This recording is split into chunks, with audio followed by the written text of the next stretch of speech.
Hello friend, welcome to स्मा classes. आज का टॉपिक होने जा रहा है हमारा सृजनात्मकता क्या है, अर्थ परिभाषा, प्रक्रिया एवं विकास। सभी छात्रों के लिए इंपॉर्टेंट है, तो ध्यान देंगे। सृजनात्मकता का शाब्दिक जो अर्थ होता है वो होता है अर्जन, यानी कि सृजन करना, उत्पन्न करना, विचारों और वस्तुओं में नए संबंध को देखना। कुछ विद्वानों ने सृजनात्मकता की जो परिभाषा को प्रस्तुत करने का प्रयास किया है और वो कई हैं, यानी कि निम्नलिखित कह सकते हैं।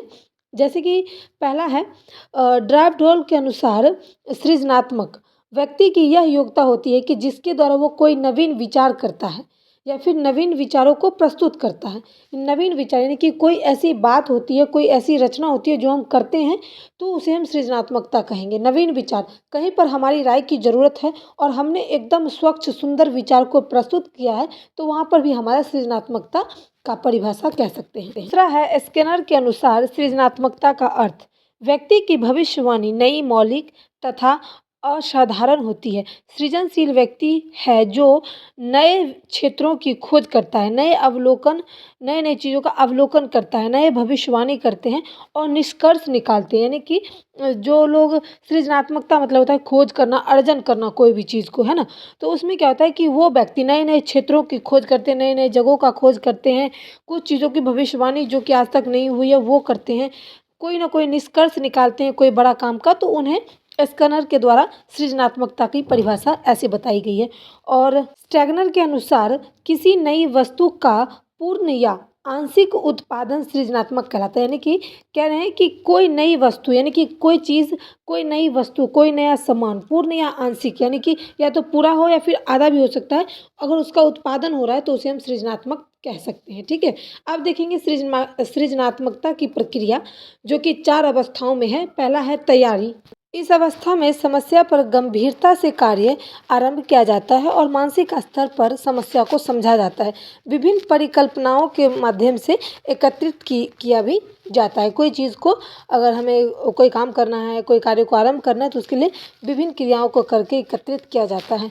दूसरा है उद्भवन। इस अवस्था में एकत्रित की गई सामग्री मन से अर्धचेतन स्तर पर घूमती है, यानी कि आधा सचेत होकर घूमती रहती है। समस्या को हल करने की प्रक्रिया भी, जो क्रिया है वो अंदर चलती रहती है। इस अवस्था में बाहरी क्रिया बंद हो जाती है, यानी कि जो हमारे मन में चिंता होती है, हमारे अंदर जो कार्य बाकी रहता है उसको करने के लिए जो हलचल चली रहती है, उन पर ज़्यादा ध्यान दिया जाता है और हम विश्राम भी कर सकते हैं, और तथा समस्या के समाधान की दिशा जो है वो मिल जाती है। यानी कि कोई चीज़, कभी ऐसा होता है कि हम सपने में कोई चीज़ को, कोई समस्या को देख लिया और उसको समाधान भी हम सपना में निकाल सकते हैं, तो उसको हम क्या कहेंगे, उद्भवन। तीसरा है प्रकाशन। इस अवस्था में चिंतक अचानक समस्या का समाधान को अनुभव करते हैं और उस समस्या के समाधान पर प्रकाश भी डालते हैं। और जैसे कि मैंने अभी अभी एग्जांपल दिया कि अगर हमारे मन में कोई चीज़ चलती रहती है, कोई चीज़ के बारे में हम चिंतन करते हैं, तो वो चीज़ जो है हमारे मन में ही कभी कभी उसका समाधान भी निकल आता है, उसका रास्ता भी निकल आता है, उसे हम क्या कहेंगे, प्रकाश।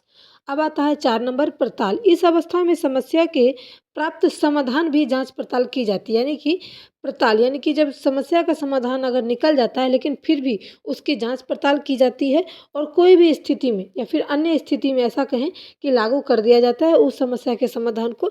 यदि समाधान ठीक नहीं होता है तो दोबारा हम समस्या के समाधान के लिए प्रयास किए जा सकते हैं, उसे हम कहेंगे जांच पड़ताल। अब आता है हमारा सृजनात्मकता का विकास। ये भी 3 है। तो पहला है चिंतन। सृजनात्मक चिंतन नई नई जानकारी में बहुत योगदान देते हैं। यानी कि अगर हम कोई चीज़ के, कोई टॉपिक के बारे में सोचते हैं और हम सोचने के बाद, चिंतन करने के बाद नई नई जानकारी का योगदान देते हैं, यानी कि नई नई जानकारी जो है हम अपने तरफ से बताते हैं, उसे हम क्या कहेंगे, योगदान देते हैं। ठीक है। दूसरा है सृजनात्मक चिंतन व्यावसायिक उन्नति के लिए भी ज्ञान के प्रयोग में अपनी भूमिका निभाती है। यानी कि व्यवसायिक जो है, जो बिजनेसमैन है, वो भी चिंतन करते हैं और चिंतन करने के बाद सही मार्ग पर जाते हैं और उनके सही मार्गी उन्नति के ज्ञान में प्रयोग होता है। यानी कि काम की उन्नति होती है, यानी कि बढ़ावा होता है। यानी कि बिजनेस आज 1 करोड़ पर था, कल 10 करोड़ पर पहुंच गया। उसका रीज़न है कि उन्होंने, व्यवसायिक जो है, जो बिजनेस करते हैं, उन्होंने चिंतन किया और अपना बिजनेस को बढ़ाया, यानी कि उन्नति की ओर ले गए, अपनी भूमिका निभाई, क्या उन्नति के तौर पे। तीसरा है किसी भी देश का भविष्य उस देश में सृजनशील व्यक्तियों पर निर्भर करता है। सही बात है। अगर हमारा इंडिया देश है या फिर कनाडा है या अमेरिका, चाहे जो भी हो, तो जो देश है वो सृजन यानी कि हमारे अंदर, हमारे देश में कितना सृजनशील व्यक्ति हैं, उस पर हमारा देश का भविष्य जो है निर्भर करता है। ये था हमारा सृजनात्मकता का विकास, प्रक्रिया, अर्थ एवं परिभाषा। उम्मीद करते हैं इस वीडियो के माध्यम से मैंने सृजनात्मकता की सारे क्वेश्चन को करवाया है। पसंद आए वीडियो तो लाइक करें, शेयर करें, सपोर्ट करें। Thanks for watching my video.